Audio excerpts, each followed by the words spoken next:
Hi class, in this video we'll be reviewing carbon compounds. We are what you would call carbon-based life forms. And so we're going to talk about carbon and the things that carbon makes up. We might sometimes consider these organic compounds or organic organisms. Anything referred to as organic is something that's made up of carbon. So that is going to be what we're talking about today. So let's get started. We have 2 learning targets today. By the end of this lesson, you'll be able to identify the elements that carbon bonds with to make up life's molecules, and you'll be able to explain the function of each of the 4 groups of macromolecules. So let's start by talking about the chemistry of carbon. Organic chemistry is the study of all compounds that contain bonds between carbon atoms. Now, carbon is particularly special because it can form up to 4 separate bonds. It's the ability to form up to 4 separate bonds that makes carbon so versatile. Carbon can form up to 4 bonds. It can bond with many different elements, allowing it to form many different compounds. A lot of those compounds are what we call macromolecules, and they are a major component of living organisms. So let's start by talking about macromolecules and breaking down what a macromolecule is. Just think macro means large and micro means small. So when we say macromolecules, we're referring to large molecules. Macromolecules are formed by a process known as polymerization. Polymerization is the process of linking monomers to form polymers. Mono typically means one, so a monomer is one thing. Up here you can see that these are each monomers. Polymers are made up of many monomers. Poly means many, so polymers mean many monomers. So this polymer is made up of 1, 2, 3, 4, 5, 6, 7, 8 monomers. We add monomers together to make polymers, or macromolecules. There are 4 major groups of organic compounds found in living things, or what we might call 4 macromolecules. Some of these you're going to recognize. The first one is carbohydrates. Second one is lipids, nucleic acids, and finally protein. Recognize these because a lot of them are found in the foods that you eat. We're going to spend some time talking about each one of these different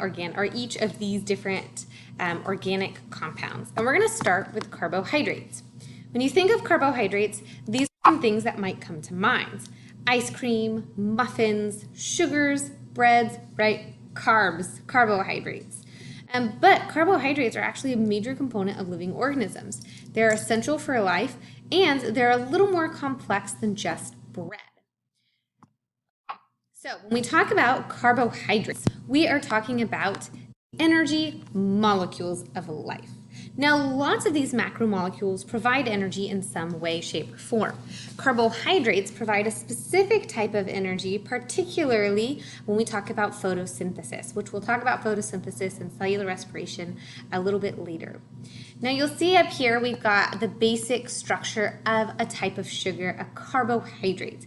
And this one is glucose. There are lots of different carbohydrates, and each of these different carbohydrates has a different structure and therefore a different function. Let's take a look at some carbohydrates.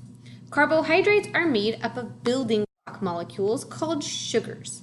Sugars are monomers, single entities that can be built to make larger macromolecules or polymers.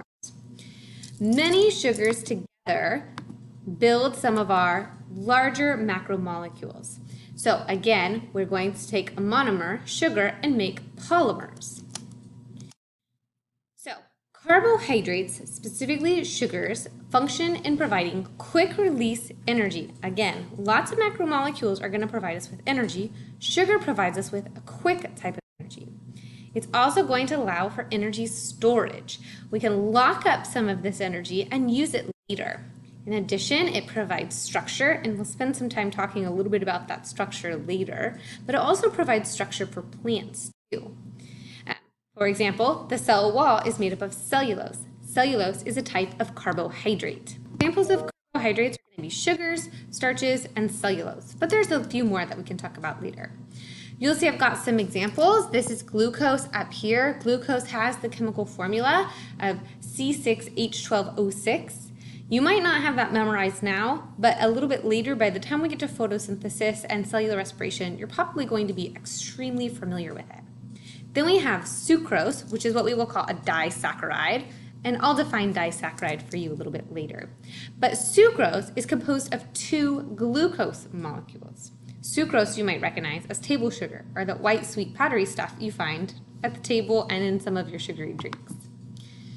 Now, sugars are the building blocks, and the names of sugar usually end in "-ose". So when you see "-ose", you know you're talking about sugar. For example, sucrose, glucose, fructose.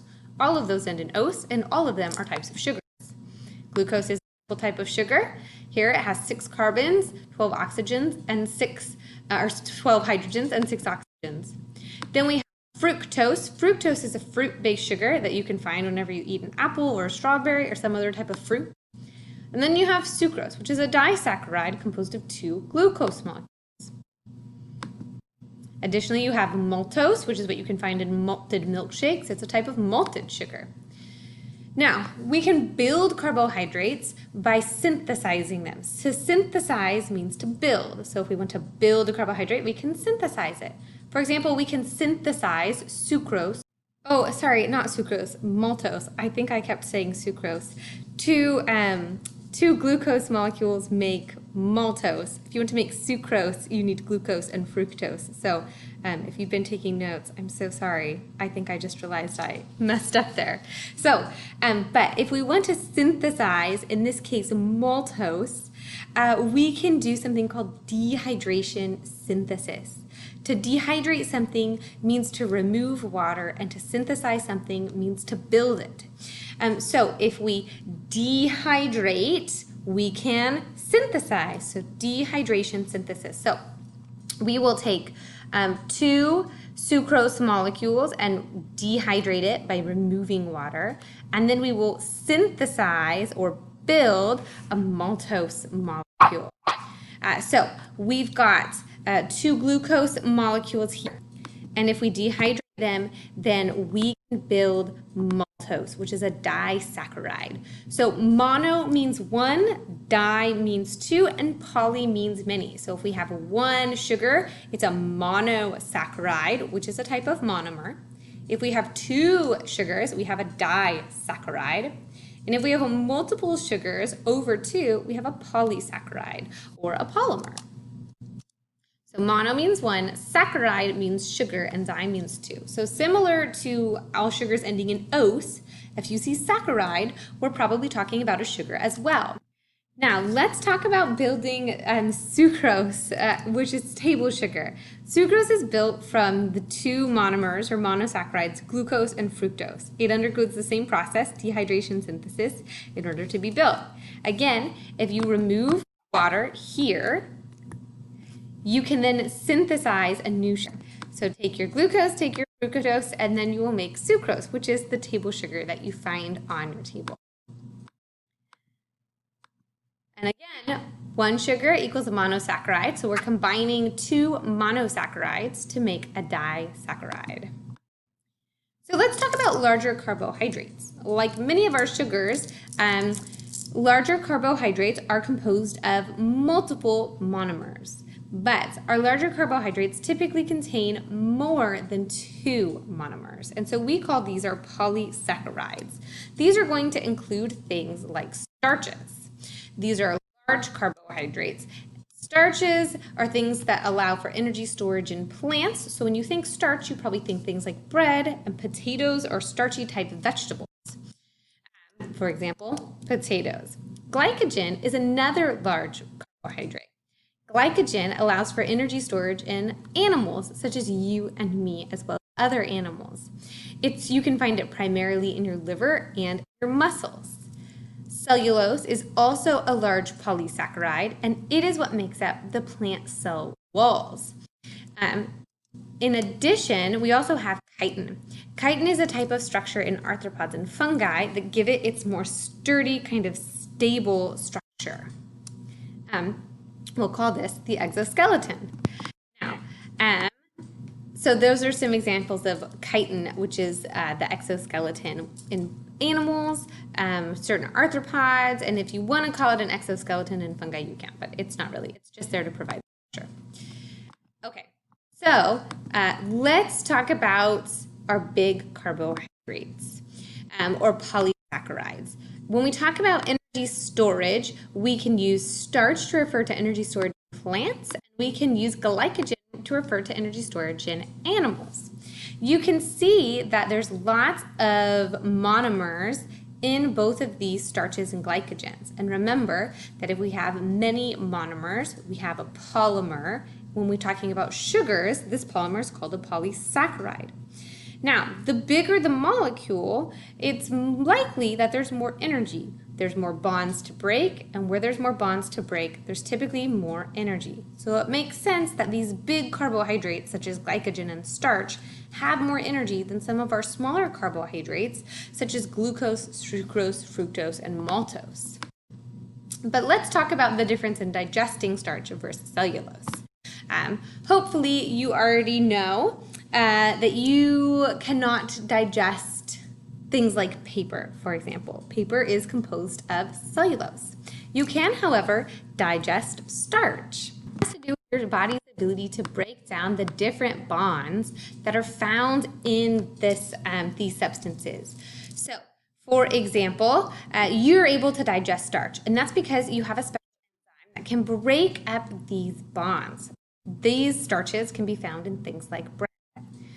However, you don't have the enzyme to break down cellulose. Notice the difference between cellulose and starch is the location of this particular bond. Your enzymes can't break down that particular bond, therefore you cannot digest things like cellulose. However, ruminants can digest cellulose, and we can talk about them in a second. So cellulose provides the cell wall in plants. It's what helps give plants its structure. You'll learn a little bit more about the cell wall when we get to our plant unit and we talk about photosynthesis. But herbivores are able to break down this cellulose cell wall. However, most carnivores, like you or other carnivorous animals, are unable to break it down. That's why they eat meat to get their energy and their nutrients, because they can get things like glycogen from muscles and livers, as well as some of those other complex carbohydrates. So cellulose is more like roughage and remains undigested, but it is important and can be called, think fiber, right? It helps keep things moving through the digestive tract to keep you nice and regular. But different diets and herbivores allow them to be able to break down things like things like cellulose in grass. So for example, cows are able to digest cellulose really well. They have this special enzyme that allows it to be broken down, so they don't need to eat other sugars. However, organisms like gorillas can't break down cellulose, and so they have to add other sugar sources to their diet, which is why they eat a lot of fruit. So how do cows digest cellulose? They have a special bacteria that lives in their stomachs and helps them digest the cellulose-rich grass. So you can follow the process here, but we're not going to go into detail because it's kind of beyond the scope of what we need to learn for today. So now we can talk about lipids, things like fats and oils. Let's talk about lipids. When you think lipids, you can think of our long-term storage energy molecule. So if glucose is our quick release, fast-acting energy, lipids are concentrated energy storehouses. So we're going to take on lipids in order to kind of reserve some energy. So some lipids you might think of are oils and butters, but there's more lipids out there as well. Of course, you can think of fats, and then there's oils, but waxes as well are types of lipids. Hormones are types of lipids. So for example, things like sex hormones, testosterone, or estrogen, those are types of lipids. So when I say lipids, don't focus primarily on just things like butter and oil, but remember things like waxes and a lot of biological molecules such as testosterone and estrogen and steroids are types of lipids as well. So let's talk about the function of lipids. What's the point of a lipid? We know that it is concentrated energy storage. Right? So it's super packed, and we'll talk about the structure and function of lipids. They play a number of important biological roles. So they have twice the amount of energy as carbohydrates. Hear that again. They have double the amount of energy that is found in a carbohydrate. So while sugar might give us the fast release energy, lipids have double the energy that carbohydrates do. So lipids function in the cell membrane. We'll talk a little bit more about the cell membrane when we talk about the cell, but this is super important. It's got a special phospholipid bilayer that we'll talk about, and the structure is super important there. Lipids also help form fat, which helps cushion your organs. You have a layer of fatty tissue. Everyone does. It's called adipose tissue. It is essential for the proper functioning of your organs. Helps insulate the body and keep you warm. An example would be whale blubber. Whales aren't the only ones who have blubber. Humans do too. We wouldn't call it blubber, but it does help insulate you. People who don't have high fat content aren't well insulated and tend to be cold more frequently. So let's talk about the structure of fats, or the structure of lipids in general. Generally composed of what we call glycerol, which is this, and a fatty acid, which is this section here. Now, this looks like a polymer, but it's not. And I know that's a little tricky, but it's actually just one big fat molecule. No pun intended. So this is technically a monomer, not a polymer.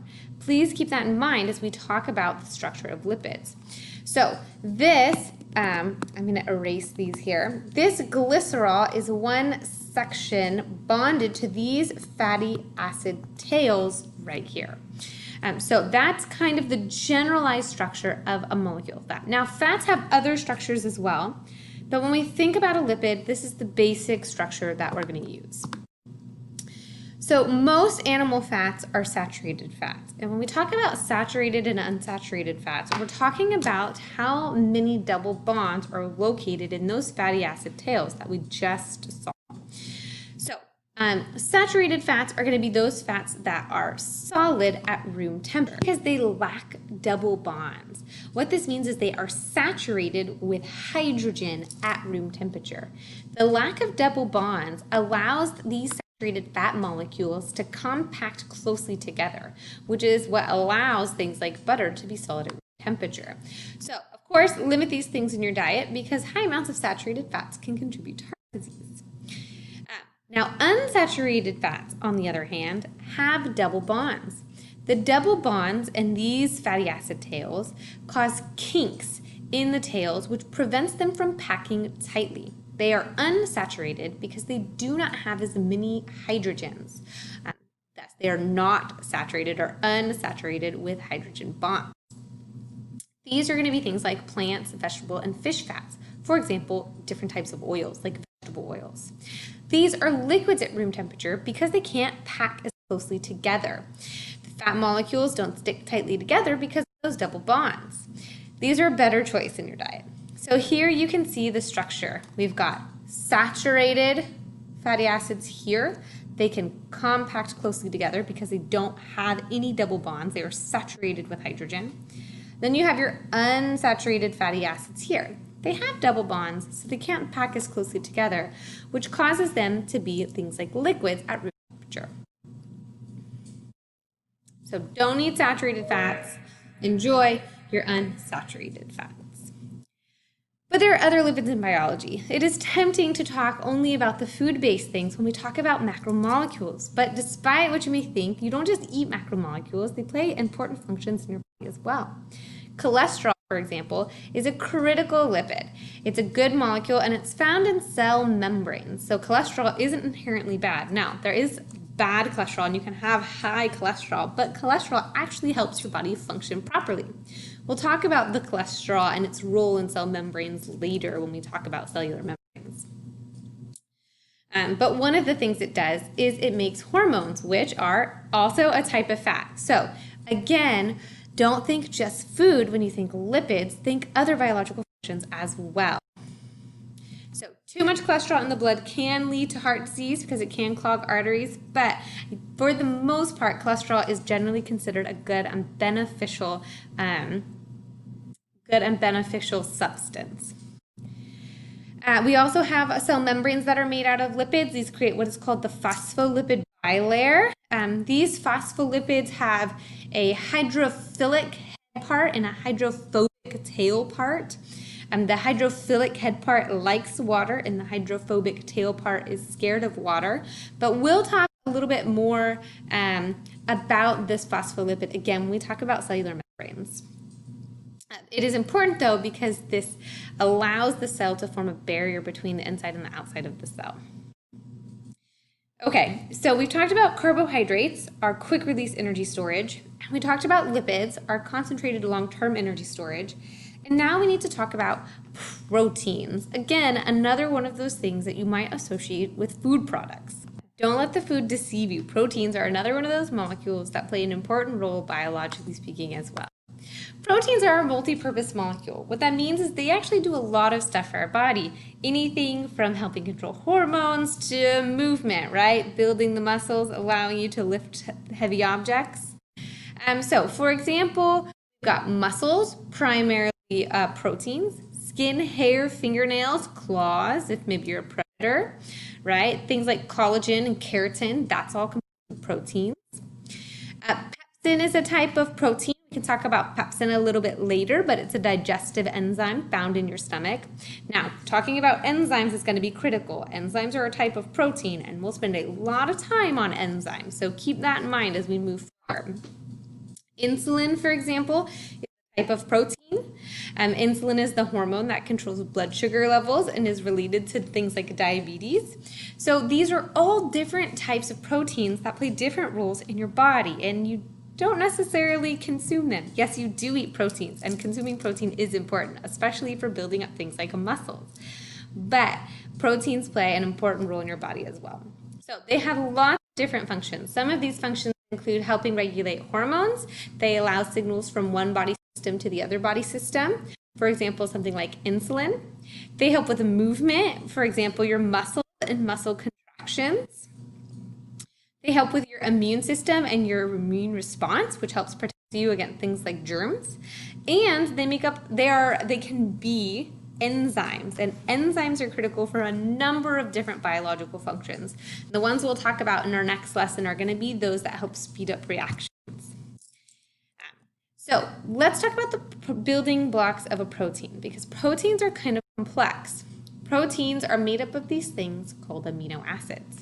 We're going to revisit proteins and amino acids at the end, way in second semester, when we talk about how proteins are actually made and how they pertain to your DNA and your RNA. So remember that biology is a huge subject, and it's all going to come together in the end. So in order to build a protein, you have to link together a bunch of amino acids. Remember those monomers? Well, in this case scenario, one amino acid is going to be a monomer. You link a bunch of amino acids together and you get a polymer. We would call this polymer a polypeptide. So our proteins are composed of three basic components: an amine group here, and a carboxyl group here, as well as an R group here. And the reason I put a question mark there is because that R group can be almost anything. There are 20 different amino acids. You don't have to remember them all, but these 20 different amino acids can be combined in a number of different ways to make all the different proteins that make up all the different living organisms. So this R group is also sometimes called the variable group. Now the amino group and the carboxyl group are the same for every amino acid everywhere, but the variable group is different. Each different amino acid has a different variable group. So there's 20 of us, like 20 different letters in an alphabet, and you can make a lot of different words, or in this case, proteins. These are the 20 standard amino acids. Again, you don't have to remember them at all. The highlighted pink portion indicates the variable R groups. So remember, the amino group and the carboxyl group are always the same, but these show you the differences in some of the R groups. Just looking, you can see some of the differences in structure. We have chains versus rings, right? And they're all different shapes and sizes.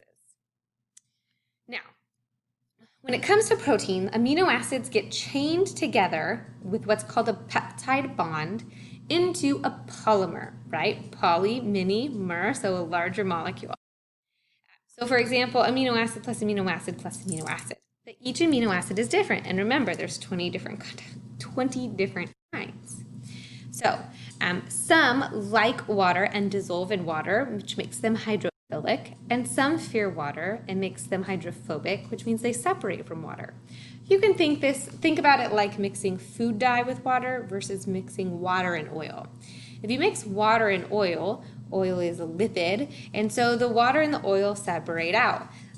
Oil is hydrophobic or water fearing, so oil separates from water, like many proteins do. Food dye, on the other hand, is hydrophilic. It likes water and will dissolve readily in water and won't separate. Some amino acids, some proteins will dissolve in water. So hydrophobic, remember, means water-fearing, which means it's going to try to get away from water in the cell. This is going to force the protein to fold. Folding is going to be important when we talk about proteins. So for example, the hydrophobic portion is going to be here on the inside, and the hydrophilic portion is going to be here on the outside.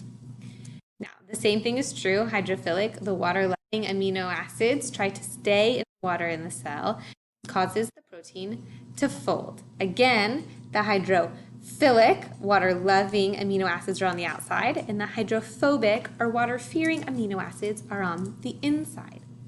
The reason a protein folds is because in order for a protein to function properly, it has to fold into the proper shape. So when it comes to proteins, the shape is the most important part. So for proteins, shape matters, which is why hydrophobic and hydrophilic interactions become important. They can force a protein to shape or to fold itself in different ways. So proteins fold and twist into three-dimensional shapes. Now, we won't talk about the different degrees of protein structure, but it's something you can talk about in AP Biology if you decide to take it. So that's what happens inside the cell. So these are some different proteins: growth hormone, pepsin, hemoglobin, and collagen. You can see that they all fold in different ways, and these different folds allow for different things to happen. Collagen, right here, folds in these long strips, which allows it to be packed together. Collagen is found in your face. It's important for your skin to have collagen. It allows for a little elasticity. Hemoglobin folds so that it has these little pockets. Well, hemoglobin is a major component of your blood. It's what helps carry some of this oxygen throughout your body. And so you can think of these as little pockets where things can bind. So different shapes equal different jobs. So proteins do their jobs because of their specific shapes. If the shape of a protein changes, it can no longer function in its specific job. This is what we call denatured. So unfolding a protein destroys its shape. Different proteins can be denatured in different ways. The wrong shape means it can't do its job properly. So unfolding a protein equals denaturing the protein. We'll talk a little bit more about denaturing proteins too when we talk about enzymes. So temperature can denature a protein, and pH can denature a protein. Making the temperature too high or too low can change the shape of a protein. Making something too acidic or too basic can change the shape of a protein. Some proteins work best at room temperature, other proteins work best at really high temperatures, and some proteins work best at really low temperatures. The same is true for proteins and acidity. So here is an example of a folded protein, which is going to function properly, and here's an example of a denatured protein, and this protein isn't going to function properly because it's not the proper shape. So in biology, it's not the size of the protein that matters, but the shape of the protein that matters. Proteins come in all different shapes and sizes, but it's that shape that matters most. Okay, so now we'll move on to our last major macromolecule. Thanks for hanging in there, and that's nucleic acids. We'll spend a lot of time on nucleic acids when we talk about DNA and RNA. If you haven't guessed it already, nucleic acids are things like DNA, deoxyribonucleic acid, and RNA, ribonucleic acid. Nucleic acids are polymers assembled from individual monomers known as nucleotides. Each nucleotide has, similar to amino acids, its own special kind of shape. Now this is tricky don't get amino acids mixed up with nucleic acids. It happens a lot, so try to make the distinction if you can. So, nucleotides consist of three major parts: a nitrogenous base, a phosphate group, and a 5-carbon sugar. You know it's a 5-carbon sugar because of the points. Each of these points, 1, 2, 3, 4, and then 5, corresponds to a carbon. It's just a type of shorthand we used in chemistry. Okay, so it has a 5-carbon sugar, a phosphate group, and a nitrogenous base. These different things are going to be important when we talk about DNA and RNA, so we won't spend too much time on them now. There are two major types of nucleic acids. The first one is deoxyribonucleic acid, which you can abbreviate as DNA. It's this one right over here, this double-stranded piece of U. Remember, everybody has DNA. The second one is ribonucleic acid, or RNA, this single-stranded macromolecule right there. Now, everybody has DNA and RNA, but they do different jobs. The major distinction between the two is that DNA has a deoxyribose sugar and RNA has a ribose sugar. So their sugars are a little bit different. So if I popped back to this slide over here, the only thing that would be different between the two of them would be the sugar right here, a deoxyribose sugar versus a ribose sugar. Okay, when we talk about the functions of nucleic acids, they do one critical job, and that is store and transmit genetic information. You can think about it like this. DNA stores it, RNA works with it to build stuff, and that stuff is you. So the primary job of a nucleic acid is to store and transmit hereditary genetic information. So we'll talk a lot about, in fact, we have a whole unit just on DNA and a whole unit just on RNA. So we will really dive into the nitty-gritty details of nucleic acids. Don't worry. All right, it's been a long video and we've talked about a lot of stuff, but I need you to take some time and assess your learning.